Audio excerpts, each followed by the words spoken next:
214호의 문이 닫힌 뒤 경주 일본 여대생 실종의 서막.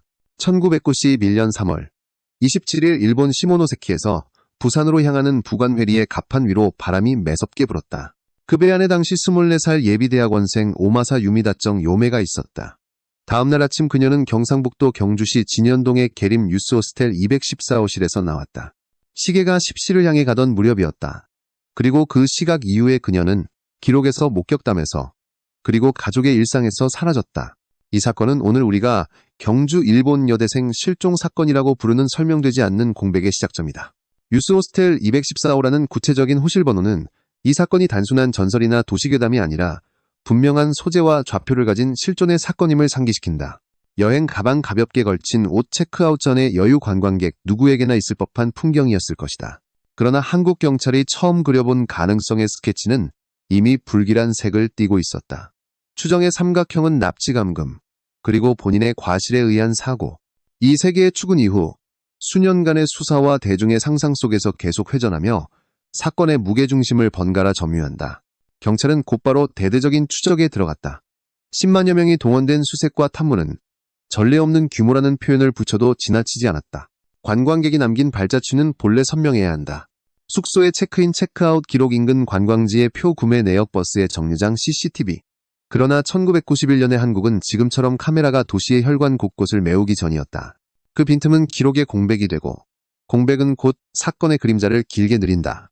일본 언론은 사건을 긴급 보도했고 한국 경찰에 국제공조를 요청했다. 하지만 정보와 기록의 촘촘함이 안전망을 이루는 시대가 아니었던 만큼 공조의 손길이 닿지 않는 틈새가 존재했다. 수색은 넓었지만 증거는 얇았다. 그리고 얇은 증거는 시간이 흐를수록 더 쉽게 찢어졌다.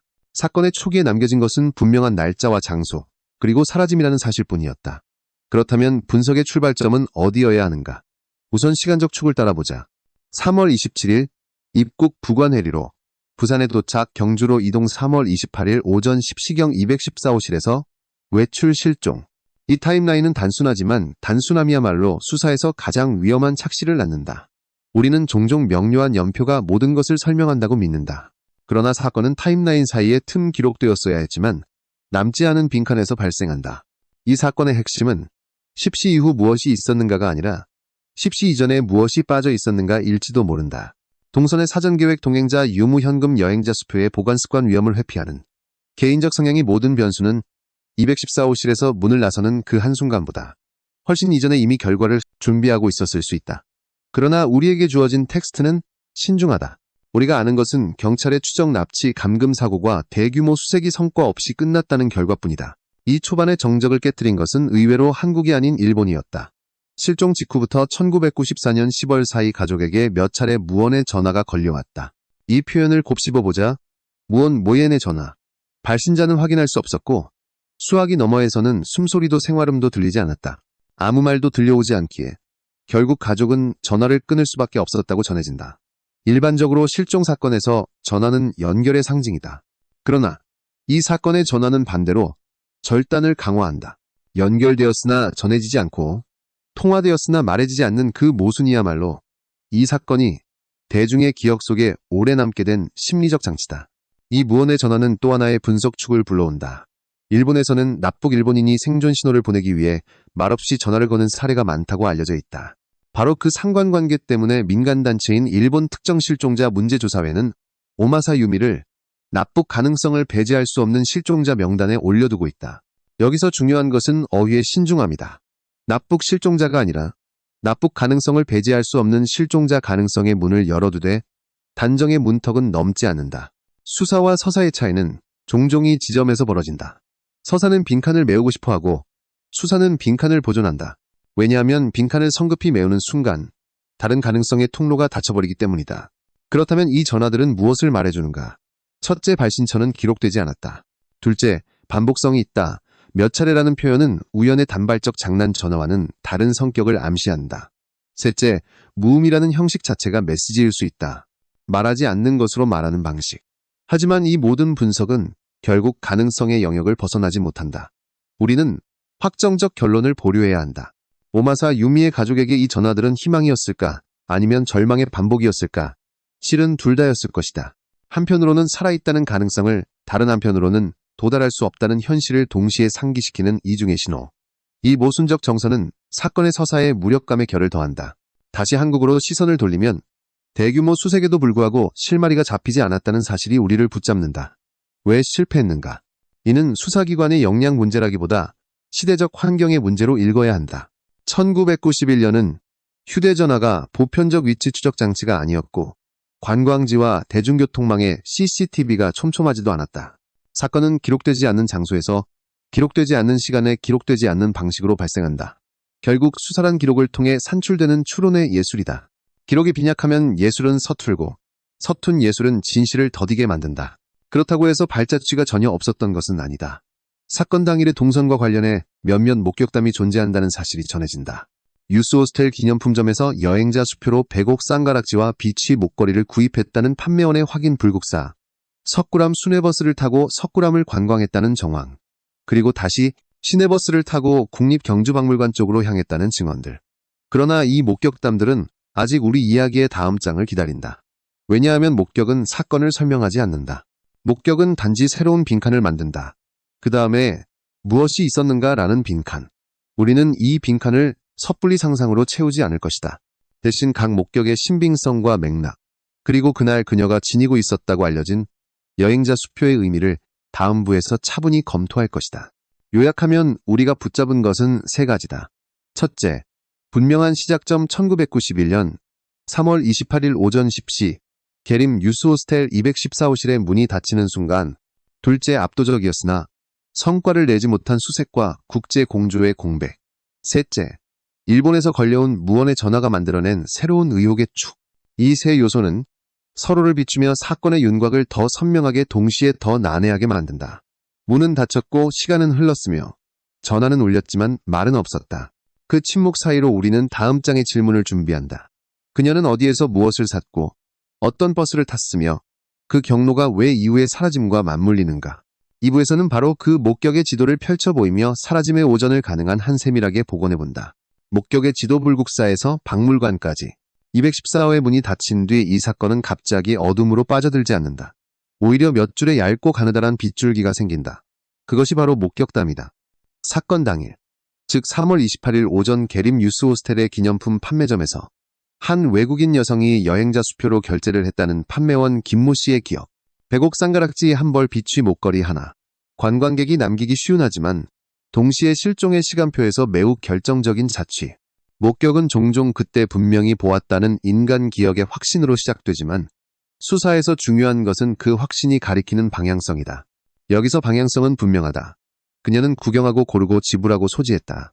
즉 그 시각의 오마사 유미는 납치나 감금의 통제하에 있지 않고 스스로 행동하고 있었다는 최소한의 전제를 암시한다. 여행자 수표라는 결제 수단이 주는 인상도 뚜렷하다. 현금처럼 즉시 소진되지만 도난 분실 시 추적 가능성과 재발급 가능성을 전제로 한 제도권의 흔적. 판매원의 기억에 따르면 오마사는 그 수표로 기념품을 샀다. 이 사실은 두 가지 의미를 동시에 품는다. 첫째, 그녀는 그날의 경주를 관광의 맥락으로 인지하고 있었다. 둘째, 수표가 실제로 사용되었다면 뒤이어 남을 법한 확인 절차 신분 확인이나 서명가 있었을 가능성을 암시한다. 그러나 우리가 가진 텍스트는 이를 더 이상 밀어붙이지 않는다. 구입했음을 확인하였다. 여기까지가 문장의 끝이다. 우리는 여기서 멈춰선다. 무엇이 되었든 판매대 위에서의 행동은 분명 스스로의 선택이었다. 다음 장면은 불국사 석굴암 순회버스. 불국사 주차장 관리인 박모 씨와 순회버스 기사 이모 씨의 증언은 그 여성이 석굴암을 관광한 뒤 다시 버스를 타고 시내 국립경주박물관 쪽으로 향했다고 말한다. 주목할 것은 이 동선이 관광객의 정석이라는 점이다. 유스호스텔에서 출발해 불국사와 석굴암을 묶는 코스를 돈 뒤 다시 시내로 진입해 박물관으로 향하는 경로는 경주의 대표적 하루 루트라 해도 과언이 아니다. 여기서 우리는 두 가지 상반된 추론의 갈림길에 도달한다. 하나, 납치 감금의 가능성은 낮아진다. 이 일정은 자유의지에 의한 매끄럽고 일관된 관광 동선이기 때문이다. 다른 하나, 오히려 이런 예측 가능한 루트이기에 특정 시점과 장소에서의 접촉 가능성 의도적이든 우발적이든 이 높아졌다고도 볼 수 있다. 그러나 어떤 쪽이든 우리는 주어진 정보의 테두리 안에서만 움직인다. 목격은 방향을 제시하되 결론을 제공하지 않는다. 순회버스의 왕복은 특히 흥미롭다. 석굴암은 불국사에서 산길을 따라 올라가야 닿는 경주의 지리감 속에서 묘한 고립의 감각을 주는 장소다. 이 구간의 이동을 대중교통으로 처리했다는 정황은 그날의 그녀가 사적 동행이나 개별 차량 없이 혼자 움직였을 개연성을 넌지시 드러낸다. 그러나 혼자였다는 단정은 금물이다. 목격담은 보기에 따라 말 걸거나 함께 움직였던 타인의 존재를 꼭 지워버리지 않는다. 다만 최소한의 요지 정해진 버스를 타고 정해진 순서로 이동했다가 확인될 뿐이다. 목격의 세 번째 좌표는 국립경주박물관 쪽이다. 흥미롭게도 여기서의 표현은 모호성을 내장한다. 박물관으로 갔다가 아니라 쪽으로 갔다. 이는 버스 이동의 목적지로서 박물관 주변이 인지되었지만 박물관 입장 자체가 확인된 것은 아니라는 뜻일 수도 있다. 수사의 언어는 이런 조심스러움을 통해 빈칸의 크기를 가늠하게 한다. 쪽이라는 단어 하나가 열어둔 가능성의 폭은 넓다. 박물관에 들렀다가 다른 곳으로 향했을 수도 있고 박물관 앞에서 누군가를 만났을 수도 있으며 혹은 박물관을 지나 시내의 다른 목적지로 발길을 돌렸을 수도 있다. 이 모든 경우에 수를 한꺼번에 막아서는 것은 오히려 위험하다. 사건의 다음 퍼즐 조각은 따라서 이쪽의 반경을 어떻게 설정할 것인가의 문제로 전환된다. 이 동선 전체를 가로질러 흐르는 또 하나의 실마리는 여행자 수표 10장이다. 주시아쿠구 은행에서 발행받은 일본 여행자 수표 10장. 각각 $50, $20, 숫자는 명확하고 액면도 구체적이다. 이 수표들은 그녀의 손에 쥐어진 작은 시간표이기도 하다. 왜냐하면 여행자 수표는 사용할 때마다 흔적을 적어도 서명이라는 형태의 자취를 남기기 때문이다. 그러나 텍스트는 단호하게 말한다. 정황이 포착되었으나 결국 더 이상의 실마리는 잡지 못했다. 이는 수표의 이후 사용 흔적이 수사망에 걸리지 않았거나 걸렸더라도 사건 해결의 실질적 단서로 이어지지 못했음을 시사한다. 다시 말해 수표는 가능성의 지도를 약속했지만 현실에서는 공백의 지도가 되었다.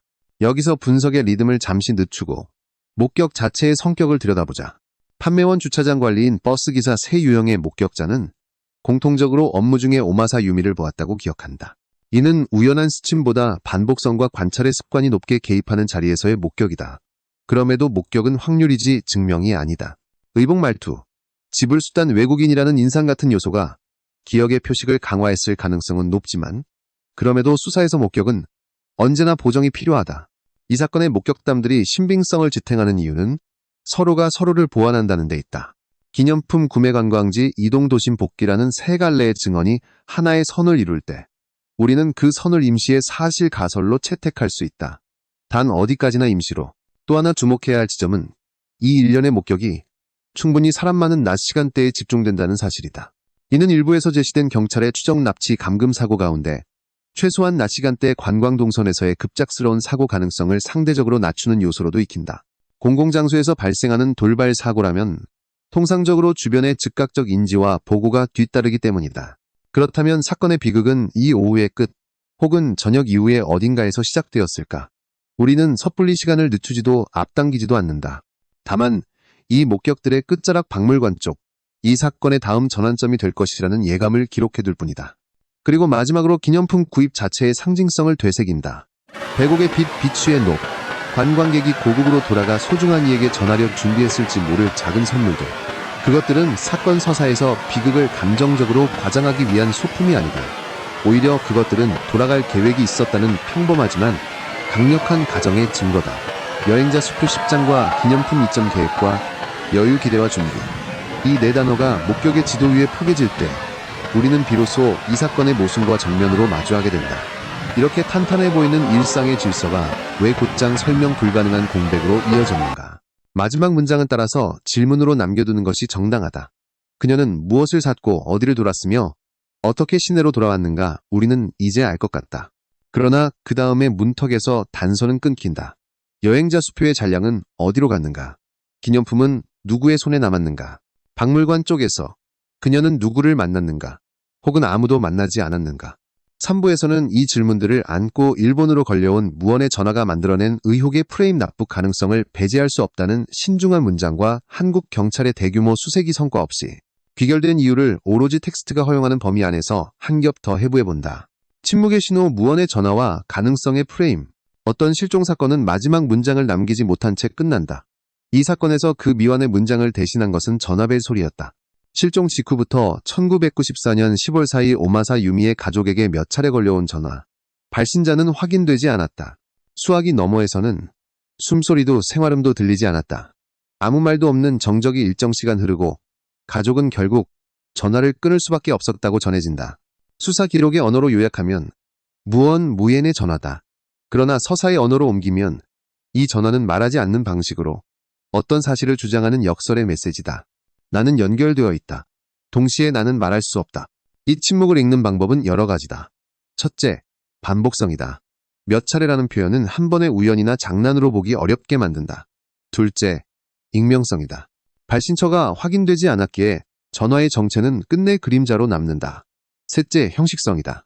침묵 자체가 의도였을 가능성, 언어의 장벽을 피하려는 선택 감시 간섭을 우회하려는 신호, 혹은 공포의 상황에서 최소한의 생존을 알리려는 방식을 상정할 여지는 있다. 그러나 이 모든 것은 분석의 도구일 뿐 결론은 아니다.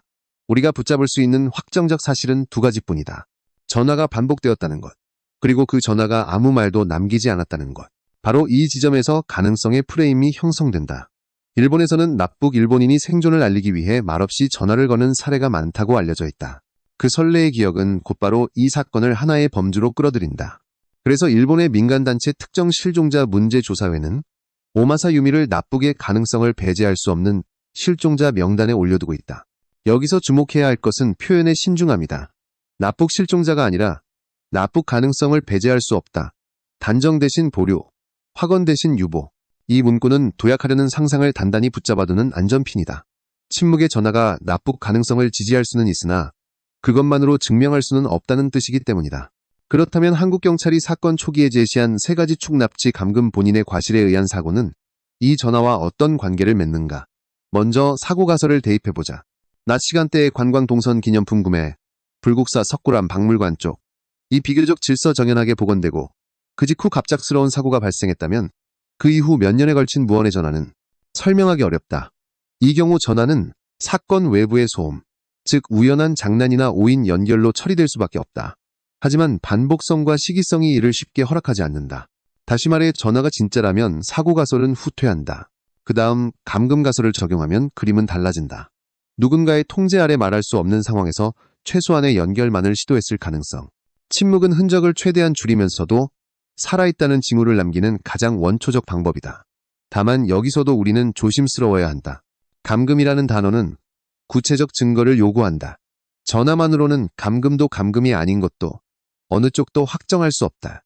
마지막으로 납치 가설, 특히 일본 민간단체가 암시하는 특정한 납치의 방향성, 해외 국가를 떠올리면 무언의 전화는 하나의 패턴과 이음새를 맞춘다.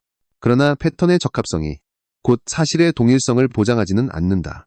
유사성은 해석의 출발점일 수 있어도 종착지는 아니다. 가능성을 배제할 수 없다는 문장은 바로 그 이유로 유지되어야 한다. 사건을 이해하려는 우리의 태도는 증거의 두께에 맞춰야 한다. 국제 공조의 맥락에서도 이 전화는 난제였다. 일본 언론이 사건을 긴급 보도하고 한국 경찰에 협력을 요청했지만 1991년의 수사 환경은 지금과 다르다. 광범위한 수색 10만여 명 동원은 무력하지 않았다. 오히려 시대가 허락한 최대치의 노력에 가까웠다. 다만 전화 추적의 기술제도, CCTV 인프라 결제 추적의 시스템이 빈틈을 안고 있었다. 여행자 수표, 10장 액면 $50, $20이라는 비교적 추적 가능한 흔적조차 결국 다음 단서로 연결되지 못했다. 텍스트가 전하는 단호한 결론, 더 이상의 실마리는 잡지 못했다는 것, 당시 시스템의 한계를 우회하지 못했다는 뜻이기도 하다. 여기서 여행자 수표의 서사적 의미를 다시 소환해보자.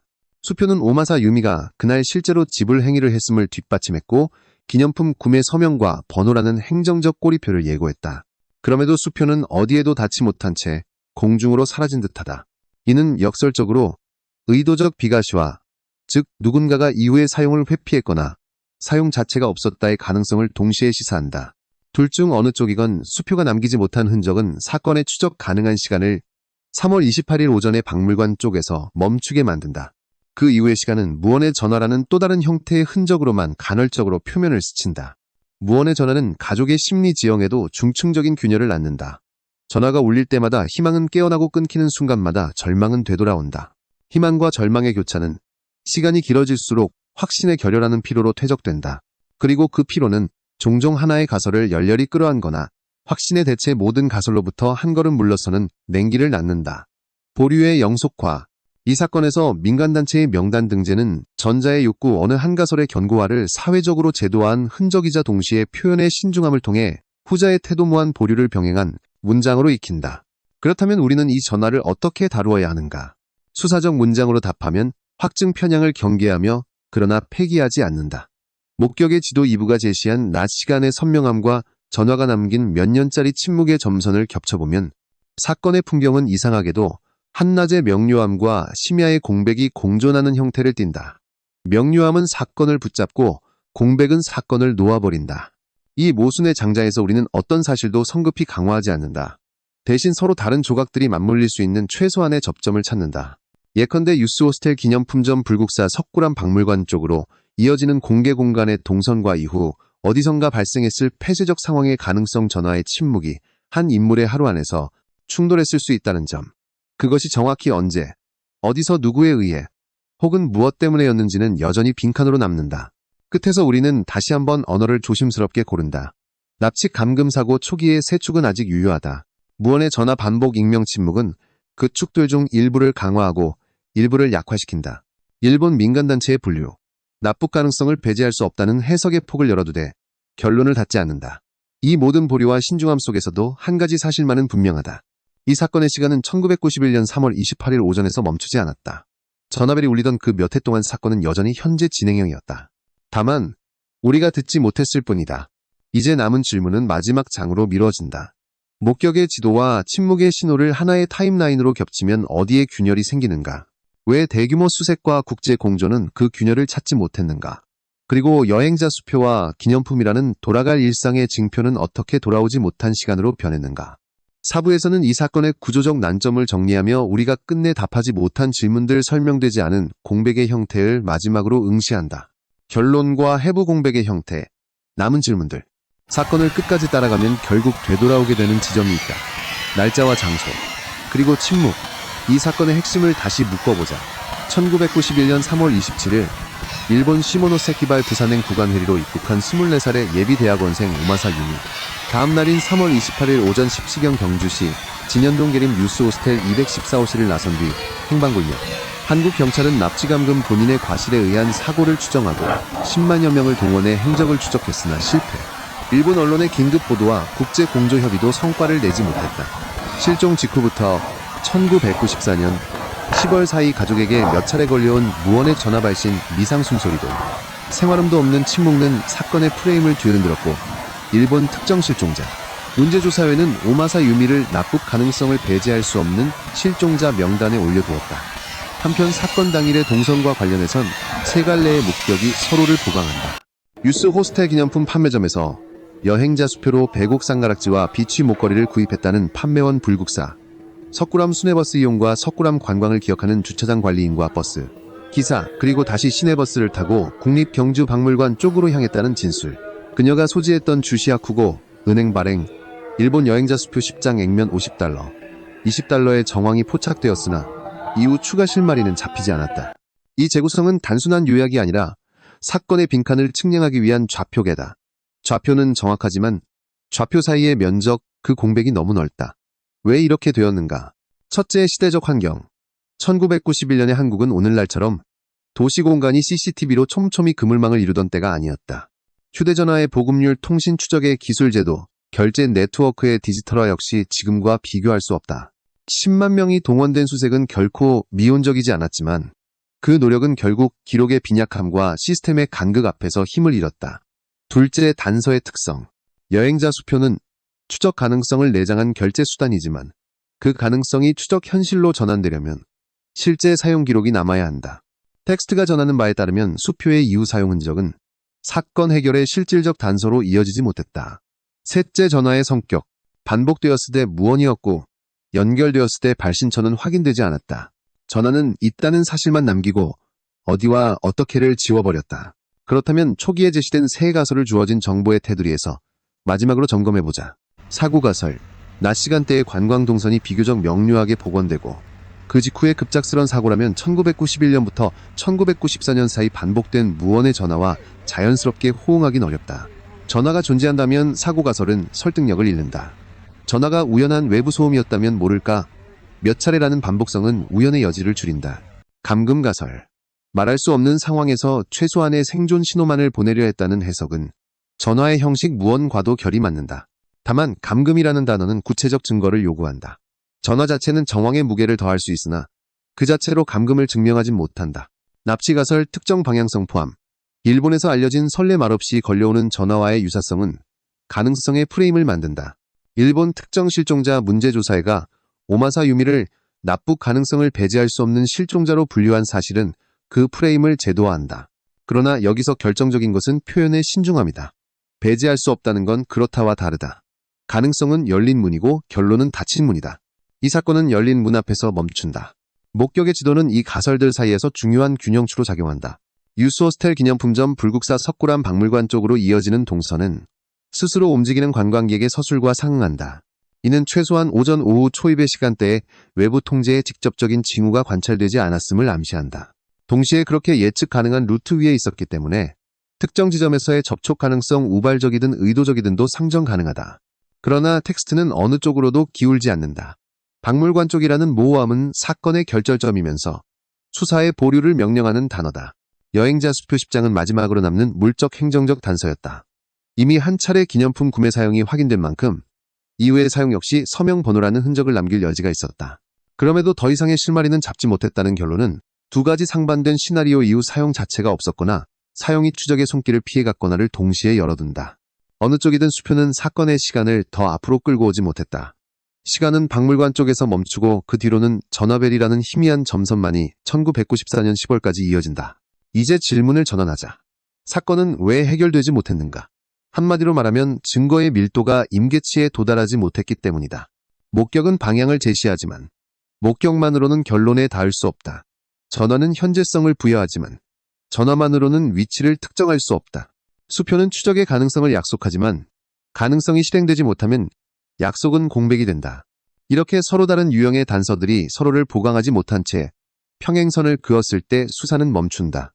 그리고 시간이 흐를수록 공백은 더욱 단단해진다.